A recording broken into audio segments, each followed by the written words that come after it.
రేపు అనగా 7వ తారీఖు జూన్ 2026న ఆదివారం నాడు మనకి తిథి సప్తమి తిథి వస్తోంది. కాబట్టి ఆ రోజు దాన్ని భాను సప్తమిగా భావించడం జరుగుతుంది. సప్తమి తిథి సాధారణంగా సూర్య భగవానుకి అంకితమైనది. రేపటి రోజుకి ఉన్న ఆధ్యాత్మిక ప్రాముఖ్యత ఏంటో తెలుసుకుందాం. అధిక మాసం అంటే పురుషోత్తమ మాసం. స్వయంగా అత్యంత పుణ్యప్రదమైన మాసంగా పరిగణించబడుతుంది. ఈ మాసంలో చేసే జపం, దానం, వ్రతం, పారాయణం సాధారణ మాసాల కంటే ఎక్కువ ఫలితాన్ని ఇస్తాయని పురాణాలు చెప్తున్నాయి. సప్తమి తిథి సూర్యారాధనకు శ్రేష్టమైనది. సూర్యుడు ఆరోగ్యం, తేజస్సు, జీవశక్తికి ప్రతీకగా భావించబడతాడు. కృష్ణపక్ష సప్తమి రోజున సూర్యునికి అర్ఘ్యం సమర్పించడం ద్వారా శారీరక, మానసిక శ్రేయస్సు కలుగుతుందని విశ్వాసం.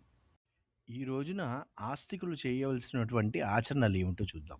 సూర్యోదయ సమయంలో నీటితో అర్ఘ్యం ఇవ్వడం, ఆదిత్య హృదయం, గాయత్రి మంత్రం లేదా సూర్య అష్టోత్తర పారాయణ చేయడం, గోధుమలు, ఎర్ర వస్త్రాలు, బెల్లం వంటివి దానాలు చేయడం శ్రేయస్కరం.